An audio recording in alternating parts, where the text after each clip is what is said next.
JasonTheWeen is always in disguise. My golf cart. Don't know why I'm not sub to him because this dude's an absolute G. But let's go. This video is already going to be good. I already know. JasonTheWeen is Let's a go. real person. At least, not in the way you think. Everything Jason does plays into a bigger performance, a career built on turning himself into different characters online.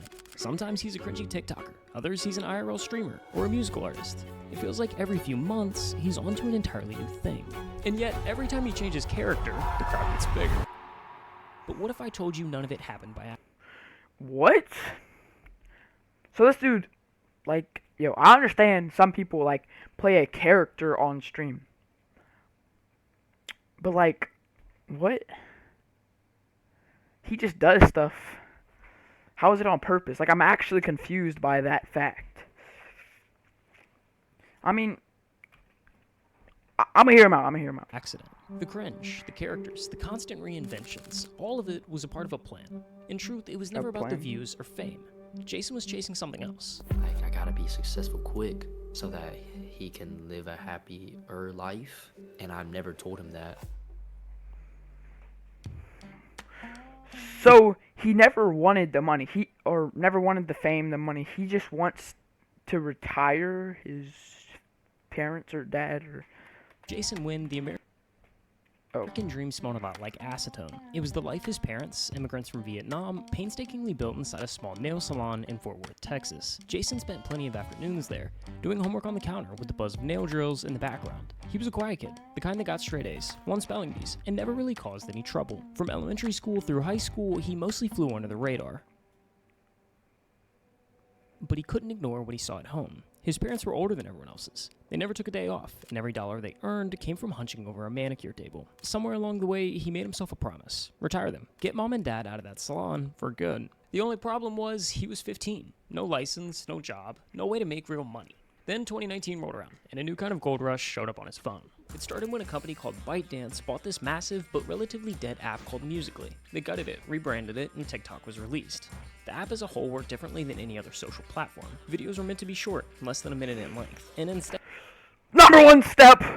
He came up, tried to get rich quick on TikTok, which he probably did decent because TikTok was a new thing everyone was watching. Instead of you, the user, choosing who to follow and what kind of content to see, the algorithm really chooses for you. Within a year of the release, TikTok hit the top of the download charts like a nuke. In the blink of an eye, you had kids like Charli D'Amelio, going from filming TikTok dances in her bedroom with 0 followers, to just a few months later moving to LA, starring in Hulu shows, Super Bowl commercials, signing multi-million-dollar deals with Dunkin', Hollister, and Morphe Cosmetics. And Jason thought, well, why not me? But here's the thing, social media algorithms... How does that work, though? I wish I could do some dances in my room and get rich, you know? You know, I probably can, though, you know. I probably can. Once I get a face cam, first part of the stream, we are doing dances. I can learn to dance, bro. Nah, bro, I suck at dancing, bro. Like, I don't understand how people could do that. Beat on flair. They boost the stuff that grabs your attention, creates urgency, stirs FOMO. And honestly, Jason didn't have that kind of personality. There wasn't much about him that really created conversations. So what does he do? Well, from idea to submission, Elad! students to do their best with Grammarly's comprehensive... Oh, he became someone else. Now, this kind of seems a lot more like an Internet 101 video than a JasonTheWeen documentary at this point. But pay attention because this all ties in here in a minute. You see, those cringy, over-the-top personalities online aren't anything new. Actually, it goes all the way back to 2009, to iCarly. Oh, Fred! Oh, Fred, bro. Didn't he sell his channel? Hey, it's Fred, and I'm gonna be on iCarly! Fred is really one of the OGs of this. It's this annoying, polarizing, eccentric character, which, love it or hate it, it stops your scroll. But he doesn't even use his real name. It's a separate character. Fred and... What's his name? What's his name, bro? I feel like it starts with a C for some reason. I don't know. For whatever reason. But it's two different people. Like, he doesn't even think of himself as Fred. Like, it's a whole character, and he knows it. Like, everyone knows it. It makes people comment, share, and talk about it. And we've seen this same strategy a million times since Fred. From Neon to iShowSpeed, it's a tried and true way to rack up some views on social media. And Jason weaponized this. If I'm gonna be real, I don't think IShowSpeed acts. Like, I think that's just his personality. Because some people get mad, you know? Some people get mad while playing video games. Some people have a lot of energy, and that's just their personality. Like, I don't think IShowSpeed is a character. It could be, but, like, unless he said that, it's probably not. Creating some of the most hard to watch nails on a chalkboard type videos. Mommy, I need milk, Mom. It didn't really take too long Yo, before these what? TikToks were rolling in millions of views. Yep. And Jason was I knew building it. an actual audience. And with a few viral videos and a snowballing fan base came the sponsors. Oh, I'm eating plant-based nuggets. You will? For about a year or so, Jason kept up with this, creating cringy videos, trolling online, and for a while it was great. But then two problems hit. First, his TikTok accounts kept getting banned. No warnings, no appeals. One day he'd have hundreds of thousands of followers, the next, gone. Deleted like they never existed. Why do they get TikTok, banned? What's going on? Second, even with the views, the money just wasn't there. TikTok was still too new. Brands weren't shelling out fat checks for sponsored posts yet. So after graduating high school, in that summer limbo before college started, Jason made a decision. If he wanted real money, like retire your parents' money, he had to pivot to a new platform, Twitch. Twitch. Now, growing on Twitch, Yo, I don't know why everyone was doing this. How do you transfer short videos with 5-year-olds with low attention span to hour-long watching their streams? Like, how do you transfer that audience? Like, that's just the type of stuff that they would, like, play in the background just because they know the person. that's a different beast. It's not like TikTok where one lucky post can shoot you into the algorithmic stratosphere. Twitch is slow, brutal, and unforgiving. And in my opinion, it's probably the hardest platform to build an audience on, which is exactly why Jason had to get strategic. He'd been casually streaming since he was 14. Nothing serious, just testing out the waters, but in August of 2022, he made the call, fully committing his sights on streaming. And in his very first month, he averaged 71 viewers per stream. Oh my For Twitch, gosh. that's an incredibly promising start. But here's where Jason's strategy... No, bro. Anyone could back me up. 100 viewers, that's enough to quit your job. Not enough money, but that means you could build a whole career off of that. Like, bro, 71 for first month is insanely good. Some people go years without even hardly getting 5. Some people go years. Like, me personally, I have probably 2, viewers that come in, 3 viewers that come in, actively. I see them on stream. I have 3 viewers, 3 active people that's talking. Not right now because I got 0 viewers, but get what I'm saying. strategy kicks in. You see, Jason had an audience on TikTok, 1 million followers to be exact, and he began the slow and steady process of converting those followers from TikTok to Twitch. Over the next month, he would stream Valorant gameplay, but instead of keeping it one-dimensional, he got a bit creative. There was What? where you could essentially pay girls to play video games with you. Weird. Yes, I know. But that was a part of the character, the bit that Jason played. Nah, my pants!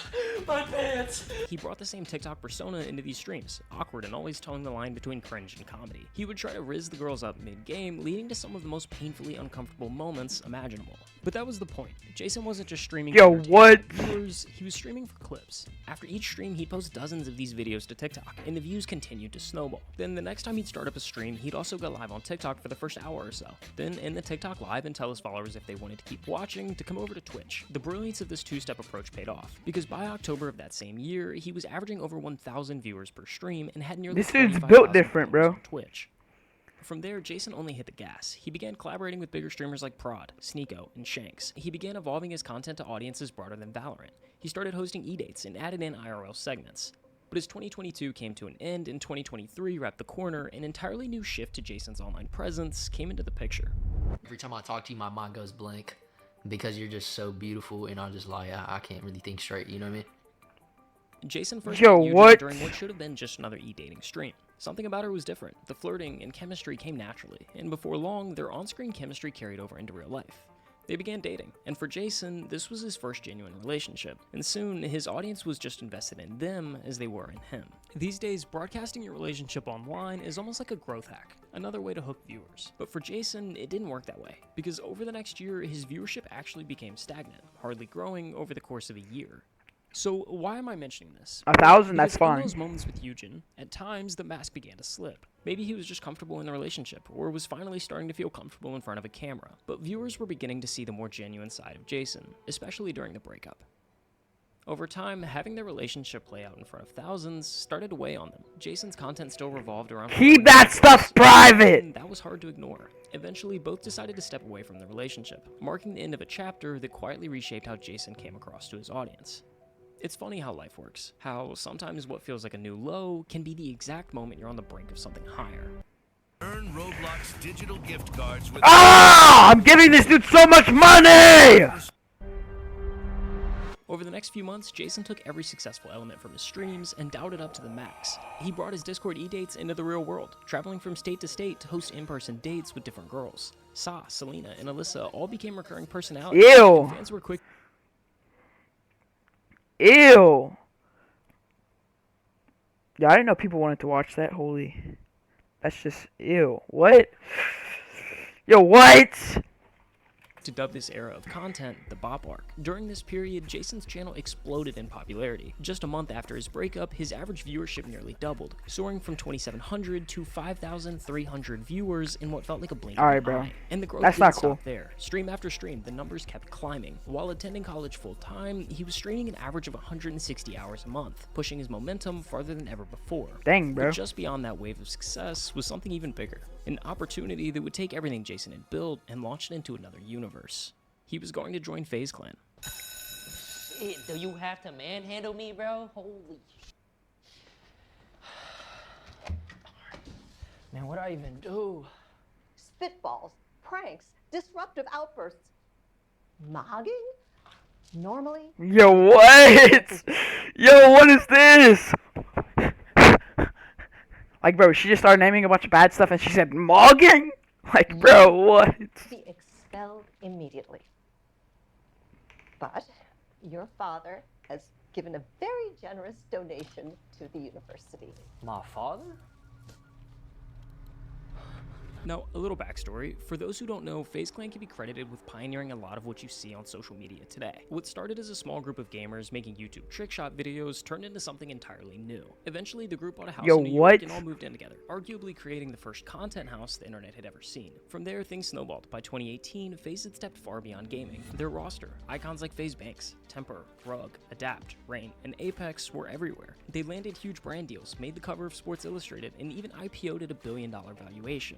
But then, Dang, bro. Cracked. Now, we've got a video up on our channel. Yeah, FaZe is like, is FaZe even a thing still? Like, FaZe got completely cooked.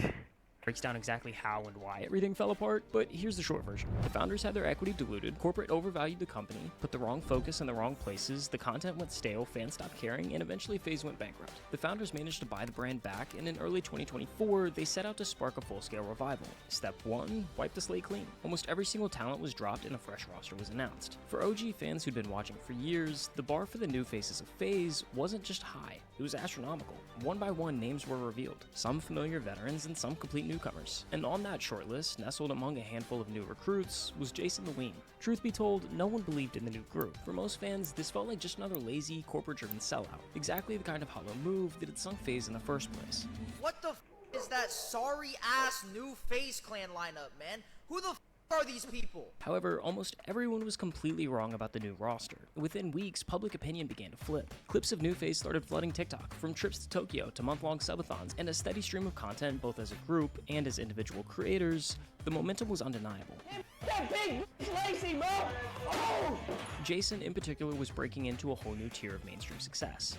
In the closing hours of Yo, you don't know, like, bro, I've had my luck. Like, I actually used to have a really successful channel, but for some reason, me being how stupid I am, I was just like, I don't like this.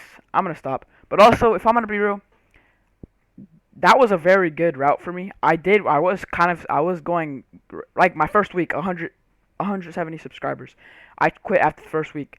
But if we're gonna be real, though, unoriginal, trash YouTube shorts, bro. Like, I just, like, I'm happy I did it, but at the same time, I'm not happy because it's just like, come on, bro. I actually had something, but you know, I'm actually happy that I did because now I get to grind for it and not just get it from luck. You know what I mean? the month-long subathon, he hit 100,000 active Twitch subscribers, overtaking streaming heavyweights like Kai Cenat and Jinxie, making him the #2 most subscribed to Twitch streamer in the world. Jason went on to close out the year strong. His average viewership would climb to over 15,000 viewers per stream, a 474% increase from the start of the year. He closed in on 1 million followers on Twitch and even won the 2024 Dang, bro. Breakout Streamer of the Year award. 6 months ago, I finally dropped out of school to pursue streaming. And today I can say it was finally worth it. Breakout Streamer of the Year, let's go! Up to this point, Who a lot of said Jason's get success out? had been built around the persona I've been talking about. The guy who will pull the most over-the-top stunts to rizz up girls, purely to send his chat into chaos. But there's a risk in leaning too heavily on one gimmick to keep people entertained. Take Fred, for example. At first, the high-pitched squeaky voice and hyper-edited ADHD-style videos were hilarious. People couldn't get enough, and it shot him into the spotlight. But over time, the bits started to feel repetitive, predictable, and eventually his audience moved on. At some point, Jason realized this, and decided to make a few changes. But yeah, I don't know if you knew this, but the girl content has been slowing down. Wait, why is the girl content slowing down? Because, you know, I've realized. Jason, girl content? Not happening? I'm not subbing anymore. Wait, so you're quitting girl content? I'm not quitting, I'm just slowing down. I just feel like, you know, it's time to evolve. Oh, bro, why is he saying this on stream, bro? Taking off the mask. Instead of chasing whatever performance would go viral or playing solely to what the chat demanded, he began building streams around what he genuinely wanted to do. The exaggerated persona took a backseat, and his natural self started to come through on stream. Who's your favorite Asian YouTuber? Just say it, bro. Giga Giga. I didn't say that's his name! That's his name! With the mask coming off, his content stopped being confined to 4 walls, and the world itself became the stage. In South Korea, he met New Jeans, one of the biggest K-pop girl groups on the planet.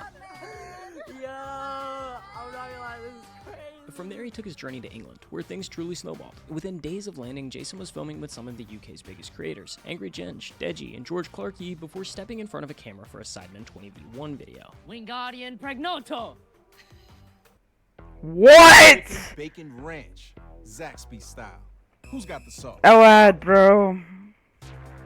Eve to This me dude wants so much money! giant open universe where You feel that? For any creator, being featured in a Did this Sidemen dude try to video is a huge impregnate her? milestone. But the momentum didn't stop there. Just What? before the shoot, news had broken that he'd joined the cast of Inside, a Netflix reality series created by the Sidemen themselves. And then came the moment that would put him in front of one of the largest audiences of his career, the Sidemen charity match. All 90,000 seats at Wembley sold out. Over 2.7 million tuned in live. The roster included titans like Mr. Beast, Logan Paul, IShowSpeed, and Kai Cenat. And for the first time, Jason wasn't the weird kid trying to make a name for himself on social media. He was one of them. He was now a part of the club he once watched from the outside. Oh my he had gosh. the numbers, the clout, the collaborations, Wembley Stadium crowds, Netflix credits, his name alongside the biggest creators on the planet. But none of that was the finish line, because long before the Twitch records, FaZe Clan, and charity matches, this all started in a small Texas suburb, with a quiet kid who promised himself one thing: retire mom and dad. W! My dad sacrificed a lot, my mom sacrificed a lot. Cause I think my dad was always telling me that if he stayed in Vietnam, he could have been like super rich, cause he had like businesses out there. But he moved there because, you know, he wanted to start a family with my mom and with me. So he kind of put everything onto me. And sometimes I would feel like I need to be successful due to, you know, all my parents' sacrifices. You see, success and sacrifices are like two faces on the same coin, inseparable, each defining the other. One side shapes you into someone capable of winning, while the other validates every hard choice you've made to get there. Think of just about any successful person, not the rare one-hit wonder, but the ones who've truly built something lasting. All of them have paid a steep price, a big chunk of their life traded away in exchange for a shot at the position they're in today. For Jason, sacrifice has worn many faces over the years, and since middle school, it's often come in the form of relationships. Honestly, in middle school, they used to call me Chino because I was surrounded by a lot of Mexicans. Okay. So there's not a lot of Asians in my school, so I'd have to, you know, I guess adapt or learn new cultures. So that was also a struggle. Like sometimes I would be scared to speak Vietnamese on the phone because some kids, I knew they would make fun of me, things like that. But in middle school, I'd be like self-conscious. Yeah. Like, and I'd sometimes want to be like, I guess not want to be a different race, but like, dress. I'd dress a certain way. I'd do my hair a certain way. Things like that. And you mentioned that your dad had like left behind a lot of stuff to come here. Were Yeah. you born there or born here? Born here. And you mentioned that like there was some amount of like pressure that you were feeling. Yeah. So I'm getting the sense of you of like the clock is kind of ticking. I'm also getting the sense that your parents like sacrificed and you're like an only child. So it's kind of like, you know, you get one shot, right? And so kind of like it has to count. Like everything's on your shoulders. Yeah. So when you tell your parents, like, let's say like I'm going to pretend to be you for a second, okay? Let's do a little bit of role play. You okay with that? LARPing, hey, bro. Mom, Dad, like, I'm concerned that y'all are getting a little bit older, and I'd love to spend more time with y'all before, you know, it kind of gets too late. Like, I know that y'all made a lot of sacrifices for me, and I'm grateful for that. I feel, like, grateful and indebted to you, and you guys have done so much for me, and, like, I want to give that back, and I'm afraid that I'm running out of time to be able to give that back. So I feel like this immense pressure to be, like, really successful, like, today.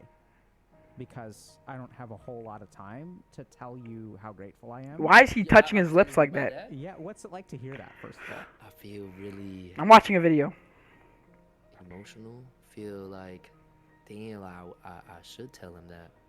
I want him to know that this is why I'm doing this.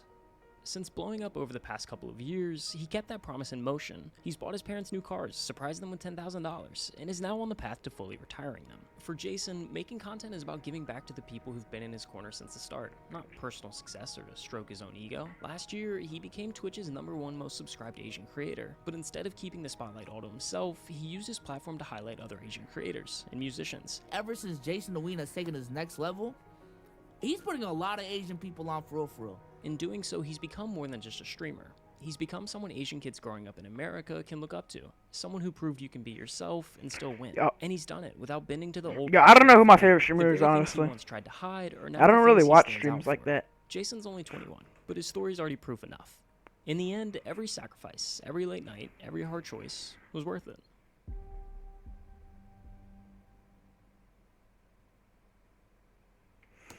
W video. Holy.